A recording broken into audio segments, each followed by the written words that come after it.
پڑوس اور رشتہ داری کی بنیاد پر کچھ استثناءات لاگو ہوتے ہیں۔ پڑوسی پڑوسی ہے چاہے کافر ہو،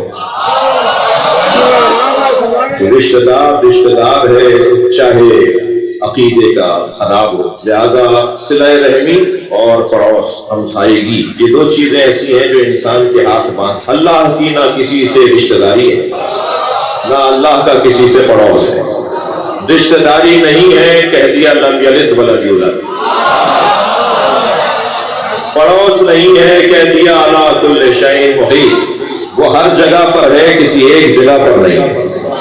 اور جس کمزوری کو بندگی کے لیے اور بندوں کے لیے اللہ نے حسن قرار دیا، اور وہ اللہ کے لیے، اللہ نہیں چاہتا تھا کہ اس کے حبیب اور اس حبیب کے گھر والوں کے لیے بھی یہ عنوان بنے، لہذا کہلوا دیا کہ وما محمد ابا احد رجالکم، میرا محمد تم میں سے کسی کا باپ نہیں ہے۔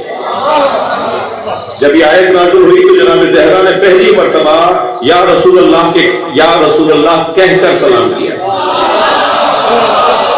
تو نبی نے فوراً فرمایا تو مجھے بابا کہو۔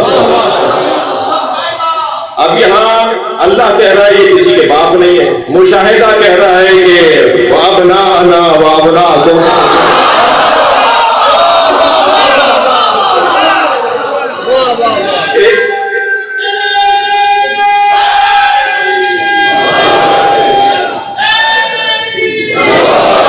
یا اللہ کیا قرآن کی ایک آیت دوسری آیت کے خلاف ہے؟ ایک آیت ہمیں کچھ کہتی نظر آ رہی ہے اور دوسری آیت کچھ اور میرے بچوں جوانوں، اگر کوئی قرآن میں تضاد سمجھے تو سمجھو اس کے دماغ میں تضاد ہے، قرآن میں تضاد نہیں۔ قرآن کی ایک آیت بغیر مفسر کے سمجھ میں نہیں آ سکتی۔ یہ کون ہے جو کہہ رہا ہے ہمیں قرآن کافی ہے؟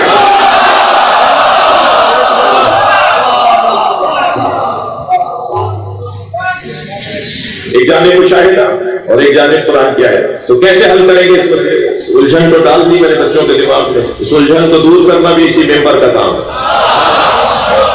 اور یاد رہے اس سے اچھا اسکول کہیں اور نہیں ملے گا جسے امام بارگاہ کہا جاتا ہے۔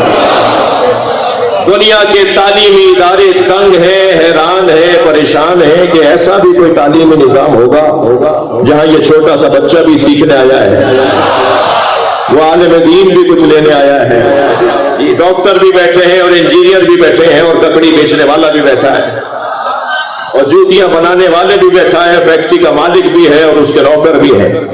خبردار، امام بارگاہوں میں بیٹھنے والوں کی دید علیحدہ ہوتی ہے۔ ہم وہ دیکھتے ہیں جو حسین دکھانا چاہتے ہیں۔ سرخ شیشوں کی اگر اینک لگا لی جائے تو شلجم بھی چقندر نظر آتا ہے۔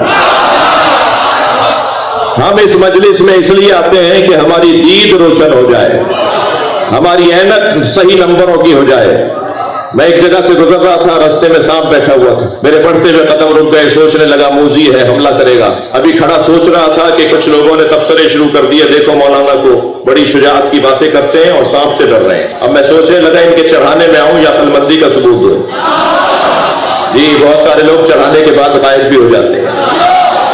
ابھی میں کھڑا سوچ رہا تھا کہ یہ چھوٹا سا بچہ میرے برابر میں آ کے کھڑا ہوا اور کہنے لگا مولانا یہ پلاسٹک کا سانپ۔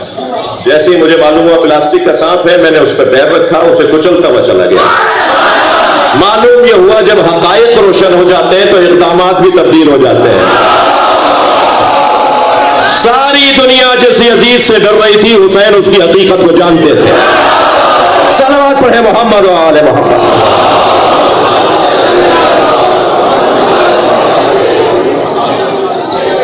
یہاں بیٹھنے والوں کی دید علیحدہ ہے۔ ہم جس گھڑے سے پانی پیتے ہیں اس کا ذائقہ ہی کچھ اور ہے۔ اور میں اپنے ان جوانوں اور بچوں سے اکثر گزارش کرتا ہوں کہ اپنے ساتھ اپنے ایک بھائی کو بھی لایا کرو۔ مولا علی نے تو قاعدہ دے دیا نا کہ بھائی دو طرح کے، ایک تمہارے دین میں تمہارے بھائی، حضرت مالک اشرف سے فرمایا، اور ایک تمہارے انسان ہونے میں بھائی۔ تو اپنے ساتھ اپنے بھائی کو بھی لایا کریں، جو دینی بھائی ہے وہ تو خود ہی آ جاتا ہے، وہ جو انسان ہونے میں بھائی ہے اسے ضرور ساتھ لایا جائے، ذائقہ چکھے۔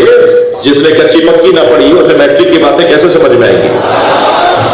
تو اس کا معیار اونچا ہوگا، فہم بلند ہوگی اور سمجھ میں آنے لگے گی باتیں، اور اس کا دور تک نتیجہ ہے۔ الحمدللہ ایسا تیزی سے ہوتا جا رہا ہے. گفتگو یہ ہے کہ اللہ کا کسی سے کوئی پڑوس نہیں، اللہ کا کسی سے کوئی رشتہ نہیں، تو کیونکہ پڑوس اور رشتہ داری استثناء اور ہے تو اللہ نے اپنے حبیب کو بھی رشتہ داریوں اور پڑوس کی جو کمزوریاں تھیں ان سے آزاد کر دیا. یعنی اب اگر کھڑے ہو رہے ہیں تو اس لیے نہیں کہ بیٹی آ رہی ہے، اب اگر سجدے کو طول دے رہے ہیں تو اس لیے نہیں کہ نواسا بیٹھا ہے، بلکہ یہ سب کام اس لیے ہو رہا ہے کہ اللہ چاہتا ہے کہ سیدہ کے لیے کھڑے ہو جاؤ. وما محمد نابا احد من رجالکم ولکن رسول اللہ. یہ جو کچھ کر رہے ہیں وہ رسالت کے رشتے سے کر رہے ہیں. جی اگر احترام کر رہے ہیں تو رسالت کا تقاضا ہے، اگر پیار کر رہے ہیں تو رسالت کا تقاضا ہے. یہ کرسی میرے بھائیوں نے علامہ عبدالفتاح حسین نقوی کی مجلس ترہیم کے لیے مجھے دی ہے. میں یہاں آنے کے بعد کسی بچے سے کہوں بیٹا تم مجلس پڑھو تو شاید کچھ دیر تک تو یہ برداشت کر لیں، اس کے بعد مجھے کہیں گے مولانا آپ کو ممبر دیا تھا، یہ اختیار نہیں دیا تھا کہ آپ جسے چاہے بٹھا دیں.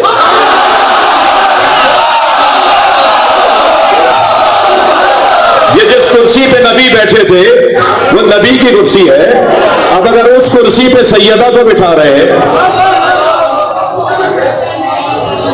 ایک صلوات پڑھ لیں محمد و آل محمد.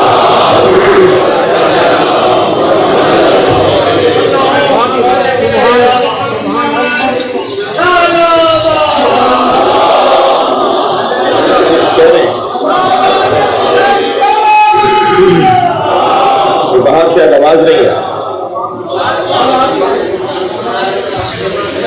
نہیں وہ کہہ رہے نہیں ہے آواز. ایک صلوات نبی کی بات کر دیے گا، ٹھیک ہے. اب باہر سے صلوات پڑھ کے دکھائیے اگر آواز آ رہی ہے تو. اب سب مل کر صلوات پڑھیے. اللہ